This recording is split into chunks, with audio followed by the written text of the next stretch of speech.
Good morning all of you. आज आप लोग को क्लास 10th का धातु अधातु चैप्टर पढ़ेंगे साइंस में। ठीक है, देखिए सबसे पहले आप लोग को बतला दें, धातु और अधातु जो चैप्टर है यह पदार्थ का एक चैप्टर है, समझे।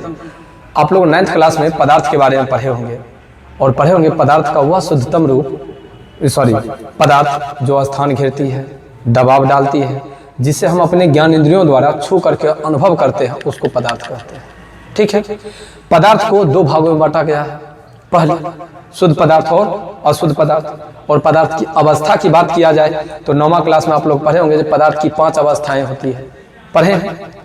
तो उसी पदार्थ के पार्ट से एक पार्ट को लिया गया है जिसमें धातु और अधातु के बारे में पढ़ना है। धातु और अधातु तत्व का एक पार्ट है, ऐसे समझिए। जो पहले पदार्थ से आपको शुद्ध पदार्थ और अशुद्ध पदार्थ, ठोस, द्रव, गैस, ऐसे करके उसी को तोड़ते तोड़ते पदार्थ को एक होता है तत्व, यौगिक और मिश्रण। तत्व, यौगिक और मिश्रण। तो यौगिक के बारे में तो आप लोग को जानकारी है, तत्व के बारे में भी जानकारी है।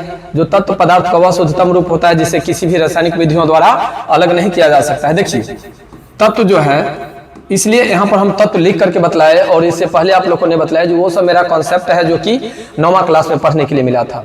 10वां में हम लोगों को पढ़ना है धातु और अधातु। तो धातु और अधातु किसका पार्ट है? तो वह है आपको तत्व का। तो तत्व पदार्थ का वह शुद्धतम रूप है, तत्व पदार्थ का वह शुद्धतम रूप जिसे किसी भी रासायनिक विधियों द्वारा अलग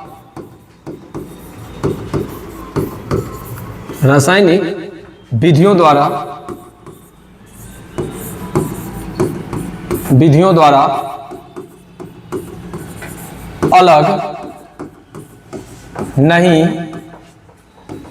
किया जा सकता है। देखिए इसको हम कह सकते हैं तत्व को अविभाज्य। तत्व जो होता है अविभाज्य होता है, लेकिन प्रकार में बांटा गया है। जो तत्व जो होते हैं वह 3 भागों में बांटा गया है। तत्व का 3 भाग है, एक है आपको धातु, एक है अधातु और एक है आपको उपधातु। अगर क्लास 10th में अगर पूछे तत्व क्या है तो कहेंगे पदार्थ का वह शुद्धतम रूप जिसे किसी भी रासायनिक विधियों द्वारा अलग नहीं किया जा सकता है। तत्व के कितने प्रकार होते हैं तो कहेंगे धातु, अधातु और उपधातु, अर्थात 3 प्रकार होते हैं, याद रहेगा। अब वो 3 प्रकार में आप लोग को हम बतलाए तो ध्यान रखिएगा। क्लास 10th में अगर जो स्टूडेंट एसएफ से पढ़ते होंगे, एसएफ में तत्व की संख्या 118 दिया है।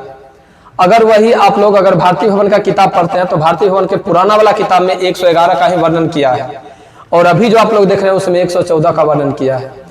तो 111, 114, 118 ये कंफ्यूजन जो स्टूडेंट में होता है ये समझ लीजिए। कोई जो बुक लिखने वाले राइटर हैं वो बतलाए हैं जो जितना का नामकरण हो गया है, जितना का इलेक्ट्रॉनिक विन्यास, द्रव्यमान संख्या, परमाणु संख्या सब कुछ पता चल गया है, उतना का नामकरण करें। आज कितना आदमी का कहना है नहीं 118 का निर्माण हो चुका है तो हमें 118 दर्शा दें, तो वो 118 को दर्शा दिए हैं। ठीक है, अब 118 में हम लोग 118 यानी समझिए तत्व जो है इसको 3 भाग में बांटा गया है। तो यह एक आपको है धातु, एक है आपको अधातु और एक है आपको उपधातु। ठीक है, तो धातु की जो संख्या होती है वह 91 होती है, इसकी संख्या 22 होती है और इसकी संख्या 5 होती है। तो देखिए 5 2 7 1 8 और 9 2 11 यानी 118 टोटल तत्व है। अब 118 तत्व में 91 गो धातु है और 22 गो अधातु है और 5 गो उपधातु है। तो पहले तो समझिए आप धातु, अधातु और उपधातु। धातु, अधातु और उपधातु में तीनों में से किसी का डिफिनेशन जो कहिएगा, जैसे अभी आपको तत्व का डिफिनेशन देकर के बतलाया जो पदार्थ का वह शुद्धतम रूप जिसे किसी भी रासायनिक विधियों द्वारा अलग नहीं किया जा सकता है, उसी प्रकार से अगर आप लोग कहेंगे जो अधातु का डिफिनेशन दीजिए सर, धातु का डिफिनेशन दीजिए और उपधातु का डिफिनेशन दीजिए, तो इसका डिफिनेशन नहीं है। इसका डिफिनेशन हम इसके गुण के आधार पर देते हैं। तो धातु और अधातु में जो आपको भौतिक गुण के आधार पर और रासायनिक गुण के आधार पर जो अंतर दिया गया है, उसी अंतर को, ठीक है, उसी अंतर को यहां पर हम डिफिनेशन भी बना सकते हैं। जैसे अगर अभी पहले आपको बतलाते हैं, याद रखिएगा, पहचान के रूप में जो होता है वह गुण्य होता है उसका। जैसे अगर मान लीजिए हम लोग कह देते हैं जी यह धातु है, तो कैसे धातु है, ये अधातु है तो कैसे अधातु है। तो आज हम आप लोग को भौतिक गुण के आधार पर धातु अधातु में कुछ अंतर बतला देते हैं। जैसे देखिए, धातु और अधातु में सबसे पहले एक बार फिर से समझ लीजिए, धातु और अधातु में अगर कोई कहे आपको जो अंतर, मतलब ये डिफिनेशन दीजिए धातु अधातु का, तो धातु अधातु का कोई डिफिनेशन नहीं होता है। धातु और अधातु के भौतिक गुण के आधार पर और रासायनिक गुण के आधार पर हम डिफिनेशन यानी परिभाषा दे सकते हैं। तो आज हम लोग आपको जो बात बतलाएंगे वो बतलाएंगे धातु और अधातु में भौतिक गुण के आधार पर अंतर। देखिए, भौतिक गुण के आधार पर, भौतिक गुण के आधार पर, भौतिक गुण के आधार पर धातु और अधातु में अंतर। ये जो हुआ धातु और अधातु में भौतिक गुण के आधार पर जो हम अंतर बतलाए, सबसे पहले धातु में समझो, सबसे पहले धातु में, ठीक है, धातु में भौतिक गुण, भौतिक गुण। अब समझते हैं पहले हम भौतिक गुण होता क्या है। तो वह भौतिक गुण का मतलब होता है जो अवस्था परिवर्तन के दौरान हमें दिखाई देता है। अवस्था परिवर्तन के दौरान जो दिखाई देता है उसको हम लोग बोलते हैं भौतिक गुण। यानी भौतिक गुण वह होते हैं जिसमें पदार्थ का अपना जो अवस्था परिवर्तन होता है वह हम लोगों को दिखाई देता है, दिखाई देता है, तो उसको हम लोग बोलते हैं भौतिक गुण। और भौतिक गुण के आधार पर धातु और अधातु में अंतर बतलाया गया है आप लोग को। तो सबसे पहला एगो बतलाते हैं इलेक्ट्रॉनिक विन्यास। धातु का सबसे पहला जो गुण है भौतिक गुण, वह है इलेक्ट्रॉनिक विन्यास। देखिए, पहला इलेक्ट्रॉनिक विन्यास, इलेक्ट्रॉनिक विन्यास। देखिए, धातु जो है उसके बाह्यतम कक्षा में 1, 2 या 3 इलेक्ट्रॉन पाया जाएगा तो समझ जाइएगा ये धातु है।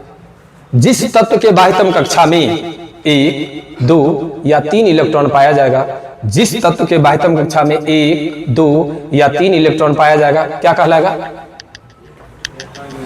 इलेक्ट्रॉनिक विन्यास कहलाएगा। क्लास में बैठते हैं तो इतने होश में बैठिए, यही स्टूडेंट का रूल है।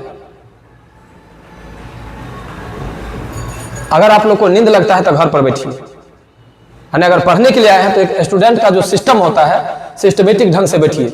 पैर कहीं रखे हुए हैं, एकदम पीछे अड़े हुए हैं जैसे ससुराल में आए हुए।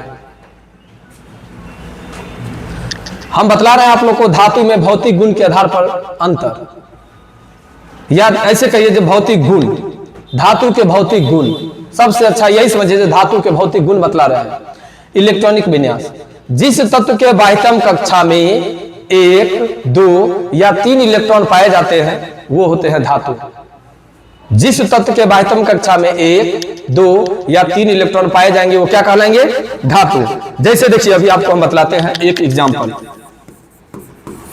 सोडियम। सोडियम का संकेत जो होता है वो होता है Na और इसका परमाणु संख्या होता है 11। अगर 11 होता है तो इसको देखिए इलेक्ट्रॉनिक विन्यास के आधार पर तोड़ करके 2, 8, 1, तो यहां पर देखिए आपको क्या आ गया? 1 आ गया। तो 1 आया तो ये क्या कहलाएगा? सोडियम, धातु। कैसे समझे? तो इसको इलेक्ट्रॉनिक विन्यास के आधार पर तोड़ दिए। ये जो है मेरा इलेक्ट्रॉनिक विन्यास, इस इलेक्ट्रॉनिक विन्यास के आधार पर इसको तोड़े और तोड़ने के बाद देख रहे हैं 2, 8, 1 में टूटा, क्योंकि सोडियम की परमाणु संख्या कितनी होती है? 11। सोडियम की परमाणु संख्या 11। जब 11 को तोड़े तो 2, 8 और 1 में, तो जब 2, 8, 1 में टूटा तो बाह्यतम कक्षा में क्या गो इलेक्ट्रॉन? एगो। तो जब ये अगर एगो हुआ तो ये क्या हुआ? ठीक है, धातु। क्या हुआ बउआ? धातु। 2 नंबर में तुम लोग देखो मैग्नीशियम, मैग्नीशियम है, ठीक है, और मैग्नीशियम का होता है Mg, और Mg यहां पर 12। अब देखिए अगर हम 12 लेते हैं तो 12 में देखिए कितना तोड़ेंगे? 2, 8, 10 और 2, 12। तो बाह्यतम कक्षा में कितना इलेक्ट्रॉन हुआ? 2। जब बाह्यतम कक्षा में 2 इलेक्ट्रॉन हुआ तो पहले तो ऐसे समझिए, मैग्नीशियम है क्या? तत्व। तत्व को हम लोग को बांटना है किस में? धातु और अधातु में। अगर बाह्यतम कक्षा में 2 आया तो क्या कहलाएगा? ये धातु। बाह्यतम कक्षा में 1 आया तो क्या कहलाएगा? धातु। अगर बाह्यतम कक्षा में 3 आया तो धातु। अगर कहीं 4 आ गया तो अपवाद। 4 वाला कभी कभी धातु होता है और कभी कभी, ये किस पर डिपेंड करता है भाई? ये वैसे देख लीजिए, 4 आपको कार्बन दिया है तो कार्बन अधातु है, याद रखिएगा। और हम लोग को कार्बन तक पढ़ना है, इसलिए याद रखिएगा जैसे बाह्यतम कक्षा में 4 इलेक्ट्रॉन रहेगा तत्काली के लिए अधातु, क्योंकि कार्बन का क्या है? बाह्यतम कक्षा में 4 इलेक्ट्रॉन है। कैसे 4 इलेक्ट्रॉन है अगर नहीं जानते हैं तो वो भी आप लोग समझ लीजिए, देख लीजिए, ठीक है। कार्बन जो होती है, कार्बन का परमाणु संख्या होता है 6। परमाणु संख्या कितना होता है? 6। तो 2 और 4 बनता है। तो यहाँ पर आपके, ठीक है, भारतीय भवन वाला बुक में देखिएगा लिखा हुआ है जो क्या है? कार्बन अधातु है। क्या भाई? अधातु है। सबसे पहले तो ये तत्व है, सबसे पहले तत्व है। और तत्व को अगर बांटा गया धातु और अधातु में तो इलेक्ट्रॉनिक विन्यास के आधार पर अगर ये 4 रहेगा तो क्या होगा? इतना बात याद रहेगा? इतना बात में कोई दिक्कत? आगे चलिए। इलेक्ट्रॉनिक विन्यास के अगर आधार पर अगर आप लोग को पूछा जाए, इलेक्ट्रॉनिक विन्यास के अगर आधार पर आप लोग को पूछा जाए तो क्या बताइएगा? क्या बताइएगा जी? इलेक्ट्रॉनिक, हाँ, इलेक्ट्रॉनिक विन्यास के आधार पर अगर 1, 2 या 3 इलेक्ट्रॉन रहेंगे तो क्या कहलाएंगे?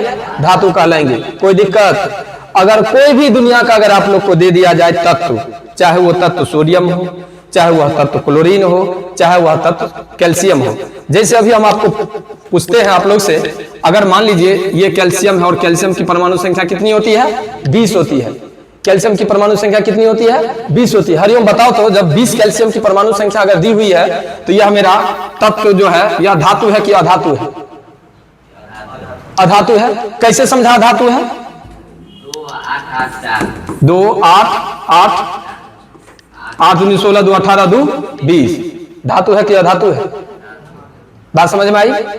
अगर ये चीज तुम लोग को अगर समझ में आ गया तो अब बताओ, भूलबो करोगे जो धातु अधातु के आधार पर भाई तत्व में इलेक्ट्रॉनिक विन्यास के आधार पर किसी भी तत्व को कैसे बांटा जाता है? सो इसमें भूलने वाला बात, ऑल ऑफ यू में से किसी को, कोई लड़की या लड़का, अगर तुम लोग के नजदीक में तत्व रख दिया जाए और आसान बनाने के लिए उसका परमाणु संख्या दे दिया जाए, अगर परमाणु संख्या दे दिया जाए तो तुम लोग बतला सकते हो जो ये धातु है कि अधातु है? हो जाएगा? पीछे अभी से खड़ा होता, ये लिखा हुआ है कैल्शियम, ये क्लोरीन, और क्लोरीन की परमाणु संख्या दिया हुआ है 17। बतलाओ तो ये धातु है कि अधातु? धातु है। कैसे धातु समझा?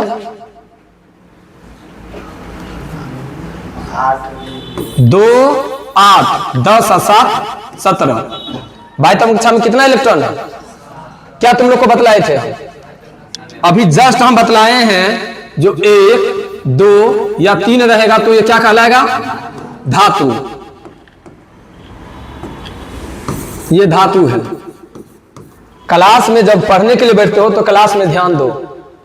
क्लास में ध्यान दोगे तभी ना पता चलेगा जो कौन धातु है और कौन अधातु है। अभी तुम लोग देख रहे हो जो धातु है, धातु के बाह्यतम कक्षा में 1 2 और 3 इलेक्ट्रॉन। धातु के बाह्यतम कक्षा में 1 2 3 इलेक्ट्रॉन। अभी हम तुम लोग को धातु के भौतिक गुण बतला रहे हैं। अभी धातु के भौतिक गुण बतला रहे हैं। अगर धातु है तो 1 2 3 है।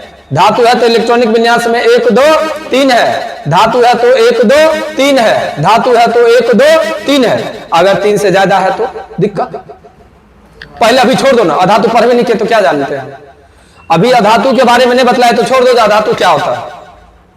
लेकिन इतना तो याद रहेगा नहीं, धातु अगर है तो उसके बाह्यतम कक्षा में क्या इलेक्ट्रॉन रहेगा? 1 2 3। तीनों नहीं रहेगा, कोई एक रहेगा। या तो 1 रहेगा या 2 रहेगा या 3 रहेगा। अगर क्लोरीन की बात की जाए तो क्लोरीन के बाह्यतम कक्षा में 7 है ना, तो कभी ये धातु होगा? तो अंदाज पर नहीं बोलो, अंदाज पर नहीं बतलाओ, पहले समझने की कोशिश करो। एक बार फिर से तुम लोग समझ लो, एक बार टोटल लड़के और लड़का समझ लो। सब आदमी बैठो, तुम सभी आदमी समझ लीजिए। धातु अधातु चैप्टर में सबसे पहले आप लोग को, ठीक है, हम भारतीय भवन किताब का कॉन्सेप्ट आप लोग को दे रहे हैं। भारतीय भवन के किताब में आपको दिया हुआ है 111 तत्व के बारे में, लेकिन ये चीज इसीलिए हम आप लोग को बतला दिए 118, क्योंकि 118 तत्व का निर्माण हो चुका है। मेंडेलीव की आवर्त सारणी में अगर देखेंगे तो 118 तत्व का वर्गीकरण किया गया है। तो हम आप लोग को 118 तत्व बतला दिए। 118 तत्व में 91 गो धातु है, 22 गो अधातु है और 5 गो उपधातु है। क्लियर? आप लोग को सभी स्टूडेंट को हम बतला दिए हैं जो ठीक है। पूरे 118 में 91 गो धातु, 22 गो अधातु और 5 गो उपधातु। ये बात याद रहेगा सभी आदमी को। क्या याद रहेगा? 91 याद रहेगा? 91 अपधातु नहीं, 5 उपधातु है। ठीक है, याद रहेगा?